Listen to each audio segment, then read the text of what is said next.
আজকের প্রধান অতিথি, বিশেষ অতিথিবৃন্দ, প্রধান বক্তা সহ স্থানীয় এবং জাতীয় নেতৃবৃন্দ ও সমবেত আমার দিনী ভাইয়েরা, আমরা আক্ষরিক অর্থে স্বাধীনতা লাভ করেছিলাম 1971 সালে। কিন্তু আমাদের স্বাধীনতার পর থেকেই ভারত চাচ্ছিল, পাকিস্তান থেকে আমরা স্বাধীনতা লাভ করেছি, আমরা যেন ভারতের গোলাম হয়ে যাই। তাদের সেই চেষ্টা চলছিল। এই গত 15 বছরে 16 বছরে তারা এটা একেবারে আমাদেরকে গোলামির দ্বার প্রান্তে নিয়ে গিয়েছিল এই আওয়ামী ফ্যাসিস্ট সরকারের মাধ্যমে। আমরা এর বিরুদ্ধে আন্দোলন করেছি, সংগ্রাম করেছি, ছাত্র জনতা আন্দোলন করেছে। আমরা দ্বিতীয়বার স্বাধীনতা লাভ করেছি এই আওয়ামী লীগ ফ্যাসিস্ট সরকারের পতন ঘটানোর মাধ্যমে। আমরা যেন দ্বিতীয়বার আবার সেই ফ্যাসিস্টদের হাতে তাদের কোনো ষড়যন্ত্রের শিকার যেন না হয়ে যায়, এই ব্যাপারে আমাদেরকে সতর্ক থাকতে হবে। আওয়ামী লীগ যে পরিমাণ জুলুম নির্যাতন করেছে,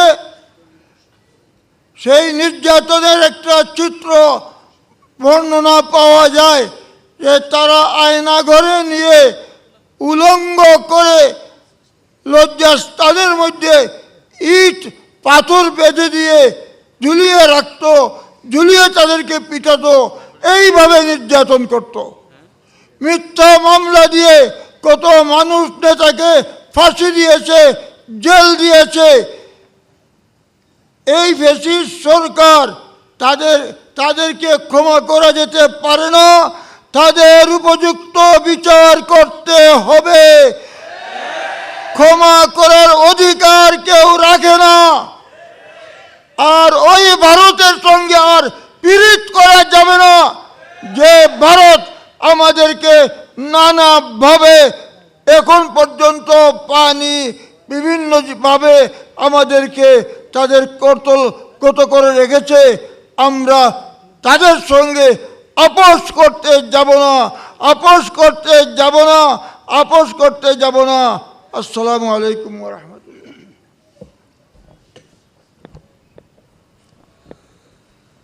এই পর্যায়ে বক্তব্য নিয়ে আসছেন জমিয়তে উলামা ইসলাম বাংলাদেশের কেন্দ্রীয় সিনিয়র সহসভাপতি শেখুল হাদিস আল্লামা উবাইদুল্লাহ ফারুক সাহেব দামাত বরকাতুহুম, শেখুল হাদিস আল্লামা উবাইদুল্লাহ ফারুক কাসিমি দামাত বরকাতুহুমুল আলিয়া।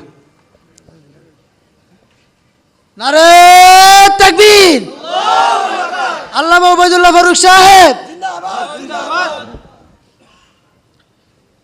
আলহামদুলিল্লাহি রাব্বিল আলামিন ওয়াসসালাতু ওয়াসসালামু আলা খাতামিন নাবিয়্যিন ওয়া আলা আলিহি ওয়া আসহাবিহি আজমাইন।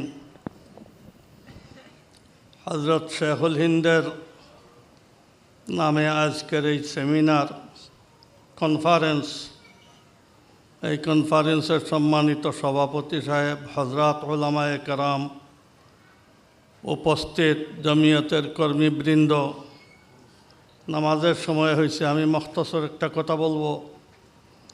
হযরত শেখুল হিন্দ রহমতুল্লাহি আলাইহি যে সময় ভারত আজাদের স্বাধীনতার পুরা জীবনই দিয়ে দিছেন, মেহনত করতেছেন, এই সময় এই দেশে যত প্রচলিত সংগঠন আছে, কোনো সংগঠনের জন্ম হয় নাই, কংগ্রেসেরও জন্ম হয় নাই। হযরত শেখুল হিন্দ যে সময় আপনার প্রোগ্রাম করতেছিলেন, শেখুল হিন্দের পুরা জিন্দগিতে কি আমরা দেওবন্দি উলামাদের জন্য একটা সুন্দর চলার রাস্তা, যে হযরত শেখুল হিন্দ দারুল উলুম দেওবন্দ পড়াইতেন, আর ওই সময় খয়বর পখতুনে ইয়াগিস্তানের জেহাদ পরিচালনা করতেন। ধিমি ধিমি 1857 পর থেকে ধিমি ধিমি কিছু যুদ্ধ হাজারায়, সোয়াতে, ওইগুলাতে চলছিল। হজরত শেখুল হিন্দ এখান থেকে রসদপত্র পাঠাইতেন। শেষমেশ হজরত শেখুল হিন্দ বড় একটা স্কিম হাতে নিলেন, যেটা রেশমি রুমাল আন্দোলন বলা হয়। 14 সনে যখন উসমানী খিলাফত থেকে লিবিয়াকে ইউরোপিয়ানরা নিয়ে নিল, বলকান, আলবেনিয়া স্বাধীন হয়ে গেল, বলকানের এলাকায় যুদ্ধ লাগলো ব্রিটিশ ফ্রান্সের তত্ত্বাবধানে। তখন হজরত শেখুল হিন্দ আগের থেকে ইন্তজাম করে রাখছেন। হজরত মৌলানা সৈফুর রহমান সাহেব আর হাজি তরঙ্গজয়ী, ওনার নাম আরেকটা, উনি মশহুর হাজি তরঙ্গজয়ী, উনি সিপাহসালার ছিলেন। ওনাদেরকে বললেন আর অপেক্ষার কোনো টাইম নাই, খিলাফতে উসমানিয়ার উপরে এরা আক্রমণ করে দিছে, আপনি যুদ্ধ আরম্ভ করেন। এই 1914 যুদ্ধ আরম্ভ হয়ে গেল। এরপরে ওইখানে অনেক লম্বা ঝামেলা আছে। ওইখান থেকে প্রস্তাব আসলো, হজরত নিজে আপনি এখানে ফিল্ডে চলে আসেন, আমাদের জন্য সুবিধা হবে। এরপরে ওইখানে যাওয়ার ইন্তজাম করতেছেন, এমন সময় ওইখান থেকে খবর আসলো রসদপত্র নাই, কার্তুজ নাই, খাওয়ার ব্যবস্থা নাই।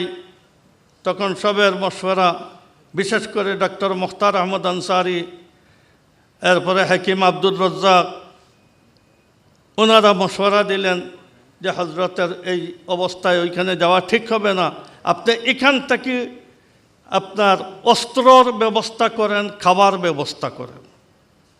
ওইসব ব্যবস্থা করলেন। আপনাদের অনেকের জানা 1915-তে উবাইদুল্লাহ সিন্দিকে পাঠাইলেন, মৌলানা মোহাম্মদ মিয়া মনসুর আনসারিকে পাঠাইলেন ইয়াগিস্তানে, ওনাকে পাঠাইলেন কাবুলে, নিজে চলে গেলেন উসমানী হুকুমতের সাথে এই নকশাটা ঠিক করার জন্য। আর এরপরে উনি ইয়াগিস্তান চলে আসবেন, একসাথে সারা ভারতে আক্রমণ হবে। এইসব করে আল্লাহ তাআলার মুকদ্দর গালিব হয়ে গেল, তদবিরের উপরে মহাযুদ্ধ আরম্ভ হয়ে গেল। আর এরপরে আরব মামালিকের মধ্যে বিভক্তি এসে গেল। হজরতকে ব্রিটিশে অ্যারেস্ট করে নিয়ে গেল, 3.5-4 বছর থাকলেন। এই হইল হজরতের সারা জিন্দগি জেহাদি প্রোগ্রাম ব্রিটিশ খেদাও আন্দোলনে। যখন হজরত ফিরে আসলেন, আসার আগের বছর জমিয়তে উলামা নামে গণতান্ত্রিক পদ্ধতিতে পলিটিক্যাল আন্দোলনের জন্য হজরত শেখুল হিন্দের তামাম শাগিরদরা ওইখানে দিল্লিতে 25 জন, বিভিন্ন প্রদেশ থেকে জানেওয়ালা 25 জন উলামা মিলে জমিয়তে উলামা বানাইলেন। জমিয়তে উলামা বানাইয়া 20 সনে হজরত আসলেন, হজরত সভাপতি ছিলেন এইটার। আর দ্বিতীয় আপনার বাৎসরিক ইজতেমায় জমিয়তের হজরতে সভাপতিত্বও করলেন। এখান থেকে আমি একটা কথা আপনাদের কাছে পরিষ্কার করতে চাই যে শেখুল হিন্দ বিশ্বের সারা দেশে, মালটায় থেকে পুরা আফ্রিকা, ইউরোপের উপরেও জুলম সিতম হয়েছে এই কয়েকটা দেশের, ফ্রান্সের, ব্রিটেনের, ইটালির, আর সারা এশিয়া, এই সারা দেখলেন, জেহাদ করলেন সারা জিন্দেগি, ফিল্ডে জেহাদ করাইলেন। আর উনি আবার ফেরত এসে গণতান্ত্রিক পদ্ধতিতে রাজনৈতিক ওয়েতে মেহনত করলেন। আর এই মেহনতের 27 বছরের মাথায় এই দেশ আজাদ হয়ে গেল। আর হজরতে আপনার নিজে বলতেন, বন্দুক কামান রসুল সাল্লাল্লাহু আলাইহি ইসলামের জমানায় ছিল না। আজকে কাফিরদের সাথে যুদ্ধ করতে যদি বন্দুক কামান আপনার দরকার হয় আর এটা প্রয়োজনীয় জিনিস হয়, তাহলে আজকের এই গণতান্ত্রিক দেশে, পৃথিবীতে আজকে মিটিং মিছিল করা, রেজুলেশন পাস করা, এই ধরনের পলিটিক্যাল আন্দোলনও ওই জেহাদে সামিল। হজরত শেখুল হিন্দের তরবিয়ত ইয়াফতা মুফতি কেফায়েতুল্লাহ সাহেব রহমতুল্লাহ আলহি, হজরত শেখুল ইসলাম রহমতুল্লাহ আলহি, শিব্বির আহমদ রহমতুল্লাহ আলহি, এই আমাদের সারা ইন্টায়ার দেওবন্দি উলামায়ে কেরাম 1936-এ হইল একটা ইলেকশন, 1942-এ হইল একটা ইলেকশন। দুই ইলেকশনে জেলায় জেলায় আমাদের আকাবিররা মেহনত করলেন, মেহনত করে ইলেকশনে অংশ নিলেন। আমাদের এই দেশে পাকিস্তান হওয়ার পরে আমাদের সরেতাজ হজরত মৌলানা আতর সাহেব রহমতুল্লাহ আলহি, মৌলানা সিদ্দিক আহমদ সাহেব রহমতুল্লাহ আলহি, মৌলানা মুশাহিদ সাহেব রহমতুল্লাহ আলহি ইলেকশন করলেন, এমএনএ হইলেন, অ্যাসেম্বলিতে গেলেন। আমাদের 70-এর ইলেকশনে মৌলানা বুরহানুদ্দিন সাহেব জমিয়তের খেজুর গাছ নিয়ে ইলেকশনে দাঁড়াইলেন, মৌলানা আরিফ রব্বানী সাহেব মাইজবাড়ির হুজুর, মৌলানা দৌলত আলী সাহেব বালিয়ার হুজুর। এইভাবে আমরা প্রচুর সিটে, অন্তত 30-40টা সিটে 70-এর ইলেকশনে আমরা ইলেকশন করলাম। নৌকা পাস করছে, খেজুর গাছ নিকটতম প্রতিদ্বন্দ্বী হয়েছে।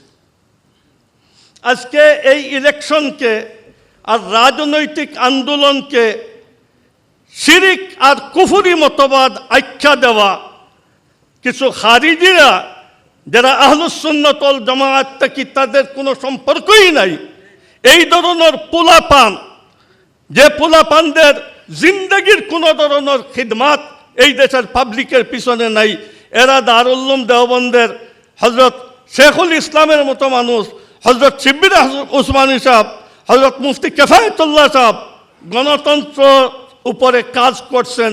নির্বাচন, আমরা গণতন্ত্র বলতে নির্বাচন মনে করি। নির্বাচন কুফরি নিজাম কোন খবিসে দুনিয়াতে বলতে পারে? নির্বাচন কুফরি নিজাম কোথায় হইল এখানে?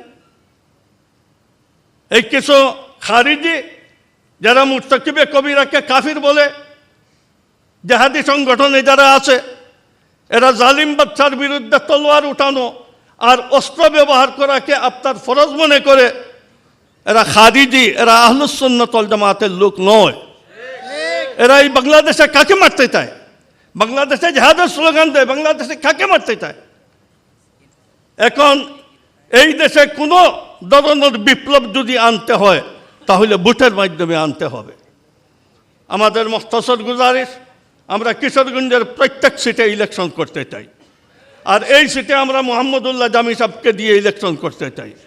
আপনারা সবাই প্রত্যেক উপজেলার জমিয়তের সংগঠন করবেন, প্রত্যেক ইউনিয়নের জমিয়তের সংগঠন করবেন, প্রত্যেক মাসে একবার আমাদের জিম্মাদার হজরাতদেরকে বলতেছি বসবেন, আর প্রত্যেকে এই সিদ্ধান্ত নেবেন আমার গ্রামের অর্ধেক নতুবা 1/3 বুথের মালিক আমি হইতে হবে।